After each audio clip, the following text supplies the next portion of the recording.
Comme c'est souvent le cas lors des grandes guerres, des batailles imprévues peuvent surgir et s'enflammer dans des endroits souvent inattendus. Et dans les premiers jours de 910 M41, une de ces batailles s'est produite dans le monde surchargé de la colonie de Galen 6. Pendant 6 ans, le système isolé de Galen a été l'objet de nombreuses batailles et a changé de main à plusieurs reprises entre les forces loyalistes et sécessionnistes. Plus important encore, le système de Galen a été le théâtre d'une bataille majeure entre le chapitre des Firehawks et une force d'assaut sécessionniste mixte, provoquant de lourdes pertes des deux côtés. Une bataille qui avait vu les dômes de vie de Galen 2 s'effondrer, entraînant une immigration massive de réfugiés vers son voisin, le monde de Galen 6, un monde de dur labeur.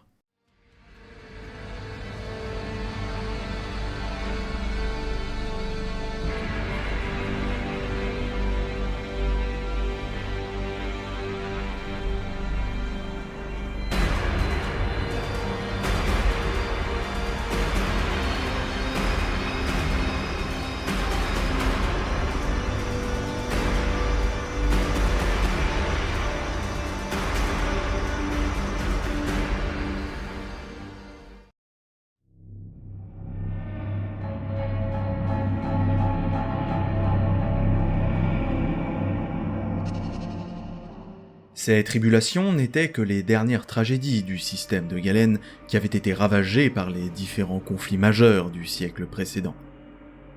La plus grave de ces tragédies a été l'influence du chaos qui a entraîné une campagne de répression peu avant la création des gardiens du Maelstrom. En 910 M41, Galen était parsemé de mines à ciel ouvert, d'industries tentaculaires et de camps de réfugiés délabrés, construits au milieu des détritus humains des colonies brisées à travers le système. La famine et le mécontentement étaient devenus le quotidien sur la planète. À la suite de sa dernière libération par les forces loyalistes, un détachement de l'Ordo Hereticus sous le contrôle de l'inquisitrice Taria Shard était arrivé pour mener une enquête sur les activités des sécessionnistes alors qu'ils étaient en possession du système et pour éliminer et punir les collaborateurs dans les rangs de la population civile. Basé dans la capitale de Galen 6, connue dans le langage local simplement sous le nom de Vieille Ville, le détachement de l'Ordo était à la fois détesté et craint par les locaux, et maintenait une emprise sur la planète par le contrôle direct des stations d'épuration de la Vieille Ville sur lesquelles des centaines de milliers de réfugiés comptaient pour leur subsistance. L'insurrection civile qui a suivi était peut-être inévitable et sans doute attendue. Mais ce qui n'a pas été anticipé, ce fut la fureur du soulèvement et le degré d'organisation dont il a fait preuve. Parallèlement à une rébellion populaire dans les camps, les gardiens de la ville et les guildes industrielles se sont également engagés dans une révolte armée contre leur maître, avec l'intention de se débarrasser du contrôle impérial et de rester également indépendants des sécessionnistes, avec la conviction générale que les deux camps ne leur avaient apporté que des effusions de sang et de la misère. Le fait que les habitants de Galen 6 se soient leurrés en croyant que cela était possible au centre d'une guerre aussi grande et âprement disputée témoigne peut-être des horreurs qu'ils ont subies. Dans les heures qui ont suivi le début de la révolte, une grande partie de la garnison impériale composée d'un seul régiment de l'Astra Militarum et d'un détachement de soldats du Militarum Tempestus avait été débordée. La vieille ville était en flammes et une orgie de contre-représailles sanglantes contre ceux qui avaient soutenu l'un ou l'autre pouvoir s'était installée. Bien que des complots secrets entre les différentes factions locales aient réussi à renverser la petite garnison impériale, elle ne pouvait pas rester unie en tant que force cohésive une fois ce but atteint, et les représailles des rebelles se transformèrent en massacres aveugles et en pillages par les factions rivales et les petits chefs de guerre. Bientôt, les camps de réfugiés s'étaient dissous en une anarchie de bandes s'entretuant pour des restes de nourriture dans les villes et les zones d'expansion.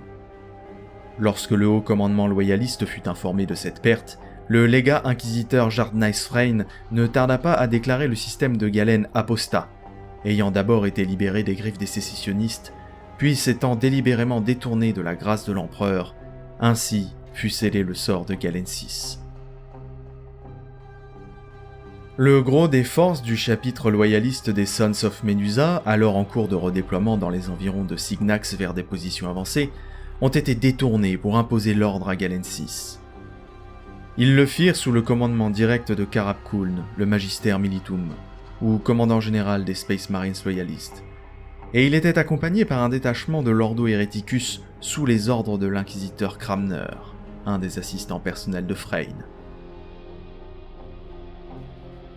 Les ordres de Kuln étaient directs et explicites. Le système de Galen devait être ramené aussi rapidement que possible sous le contrôle impérial et tout espoir de résistance future écrasé complètement. Les seules réserves à cet ordre étaient que la planète devait rester habitable, et qu'un noyau suffisant de population et d'infrastructures devait être laissé en vie et intact pour répondre aux besoins de l'effort de guerre impérial et de reconstruction de la planète. Les Sons of Medusa ont calculé leur schéma d'attaque en conséquence, et ont donc élaboré leur plan pour reprendre le monde sous la direction de leur tanne de fer et commandant de théâtre, Weyland Kal. À leur arrivée en orbite, ils ont ciblé et bombardé des zones de débarquement préalablement choisies aux abords de la vieille ville, les réduisant à peine plus que des cratères et des décombres fumants. Dans ces zones ravagées, les Space Marines ont lancé 3 assauts d'atterrissage avec leurs compagnies aux abords de la vieille ville de Galen 6, l'encerclant et détruisant toute résistance immédiate à l'atterrissage avec une facilité presque superficielle. Pendant 3 jours et 3 nuits, les Sons of Medusa restèrent dans les cratères brisés, débarquant des fournitures et des troupes et construisant de nouvelles fortifications et de nouveaux bastions qui s'élevaient de la poussière et de la fumée, comme les dents d'une mâchoire d'un prédateur. Dans la vieille ville, la vague de violence intercommunautaire s'est calmée et une nouvelle onde de peur a commencé à se répandre dans la ville tentaculaire et ses millions d'habitants survivants. Tous avaient vu et entendu la fureur des bombardements venus du ciel qui avaient si étrangement épargné la ville et les traînées de feu des aéronefs des débarquements, et beaucoup pouvaient deviner ce qu'ils laissaient présager. Des murmures se sont répandus parmi les escadrons de la mort paramilitaire, et les survivants se sont rassemblés pour parler des martèlements couverts de poussière, des éclairs actiniques crépitant des arcs énergétiques dans les profondeurs des cratères, ainsi que des vastes projecteurs qui balayaient la ville autour d'eux avec la mort délivrée par des spectres en émeraude à quiconque s'approchait de trop près. À l'aube du 4e jour, un silence contre nature et presque total s'était abattu sur la vieille ville, qui redoutait ce qui allait arriver.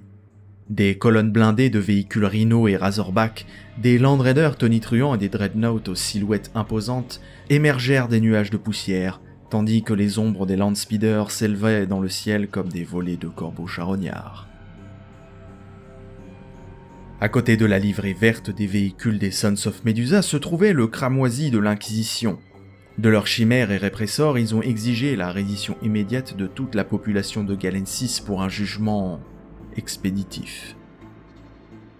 Ceux qui avaient pris les armes savaient que pour eux, il n'y aurait guère de pitié.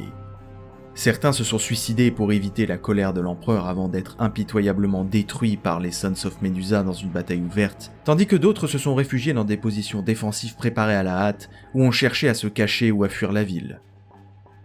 Ceux qui ont tenté de fuir ont été massacrés aux frontières de la vieille ville, abattus par des patrouilles de Landspeeder et de vaisseaux de combat Vulture, alors qu'ils essayaient de s'échapper par un terrain dégagé, à l'abri de la poussière des Landes. Bientôt, les routes de la vieille ville ont été obstruées par les épaves brûlées de véhicules terrestres et les piles de corps déchirés. Dans la ville, ceux qui offraient une résistance sérieuse étaient d'abord isolés puis détruits, barricades, ab-blocs et manufactures offrant peu de protection contre l'habilité et la puissance impitoyable des Space Marines. Des tours entières se sont effondrées, leurs étages inférieurs détruits par les tirs concentrés des canons démolisseurs et les tirs de fuseurs, enterrant leurs défenseurs et les malheureux pris avec eux dans les décombres, tandis que des incendies ravageaient les ruines. Seuls les plus démunis et les plus méprisables furent épargnés, pratiquement ignorés par les géants qui traquaient dans les cendres des bûchers. Les misérables civils attendaient que la mort arrive, mais les Sons of Medusa ne leur ont rien fait comme on leur avait ordonné. Beaucoup auraient pleuré ouvertement de joie d'être pris par les fantassins de l'Inquisition pour être traités et jugés, et les images qui ont été prises après la catastrophe montrent des hommes et des femmes aux yeux creux, aux rayures grises, attendant passivement leur sort dans les bastions d'assaut du Saint-Ordo qui les attendent dans les zones de débarquement impérial. Dans les 56 heures qui suivirent le début de l'attaque des Sons of Medusa, la vieille ville était fermement aux mains de l'Imperium. Comme cela était prévu, la nouvelle de ces massacres s'est répandue sur Galen 6, et un linceul de terreur s'est posé sur la planète. D'abord des centaines, puis des milliers et bientôt des millions de personnes, les habitants de Galen 6, les autochtones et les réfugiés ont capitulé, même si beaucoup se sont donné la mort, plutôt que de vivre dans la peur de ce qui allait leur arriver. On a découvert que l'inquisitrice Shard avait survécu, mais qu'elle avait été terriblement blessée par l'explosion d'une bombe, sa vie préservée par sa fidèle coterie d'acolytes et fut confiée à l'inquisiteur Cramner. Une fois rétablie par les ministères des Tech Marines des Sons of Medusa, elle fut chargée des procédures judiciaires, et ses jugements furent à la fois rapides et définitifs. Et bientôt la totalité des ruines de la vieille ville ont été réaménagées et reconstruites pour servir de centre d'internement et de traitement de la population de Galen 6. Dans l'ensemble, la campagne de Galen était considérée comme un succès sans lendemain, et bien qu'une grande partie de la population de la vieille ville ait été tuée, le nombre total de morts était faible comparé à celui qu'aurait été le résultat d'une longue campagne d'attrition à l'échelle de la planète.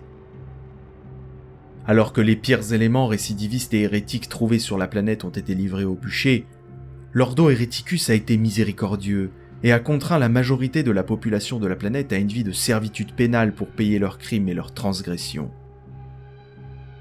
En conséquence, un certain nombre de nouvelles légions ont été levées pour le Departamento Munitorum à partir des éléments les plus endurcis trouvés sur la planète, tandis que les autres se mettaient au travail soit sur Galen 6 même, soit en étant déportés pour aider aux efforts de reconstruction ailleurs dans la zone du Maelstrom.